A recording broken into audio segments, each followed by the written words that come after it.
As he was leaving the temple, one of his disciples said to him, "Master, look at the size of those stones. Look at the size of those buildings." And Jesus said to him, "You see these great buildings? Not a single stone will be left on another, everything will be pulled down." And while he was sitting on the Mount of Olives, facing the temple, Peter, James, John and Andrew questioned him when they were by themselves. "Tell us, when is this going to happen, and what sign will there be that it is all about to take place?" Then Jesus began to tell them, "Take care that no one deceives you. Many will come using my name and saying, 'I am he,' and they will deceive many. When you hear of wars and rumors of wars, do not be alarmed, this is something that must happen, but the end will not be yet.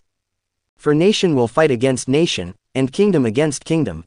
There will be earthquakes in various places, there will be famines. This is the beginning of the birth pangs. Be on your guard, you will be handed over to Sanhedrins, you will be beaten in synagogues, and you will be brought before governors and kings for my sake, as evidence to them, since the gospel must first be proclaimed to all nations. And when you are taken to be handed over, do not worry beforehand about what to say. No, say whatever is given to you when the time comes, because it is not you who will be speaking, it is the Holy Spirit.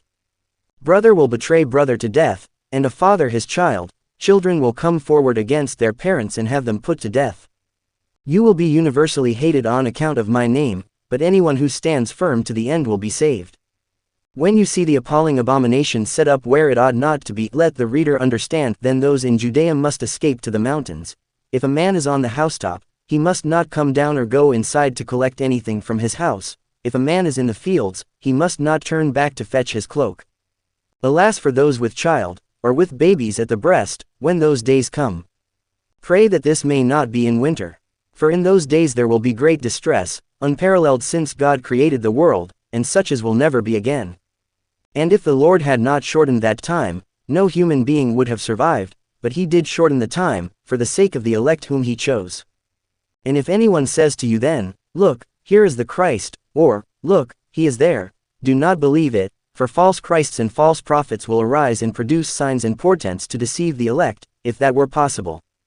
You, therefore, must be on your guard. I have given you full warning. But in those days, after that time of distress, the sun will be darkened, the moon will not give its light, the stars will come falling out of the sky and the powers in the heavens will be shaken. And then they will see the Son of Man coming in the clouds with great power and glory. And then he will send the angels to gather his elect from the four winds, from the ends of the world to the ends of the sky. Take the fig tree as a parable. As soon as its twigs grow supple and its leaves come out, you know that summer is near. So with you, when you see these things happening, know that he is near, right at the gates. In truth I tell you, before this generation has passed away all these things will have taken place. Sky and earth will pass away, but my words will not pass away. But as for that day or hour, nobody knows it, neither the angels in heaven, nor the Son, no one but the Father. Be on your guard, stay awake, because you never know when the time will come. It is like a man traveling abroad. He has gone from his home, and left his servants in charge, each with his own work to do, and he has told the doorkeeper to stay awake. So stay awake, because you do not know when the master of the house is coming, evening, midnight, cockcrow or dawn. If he comes unexpectedly, he must not find you asleep. And what I am saying to you I say to all, stay awake.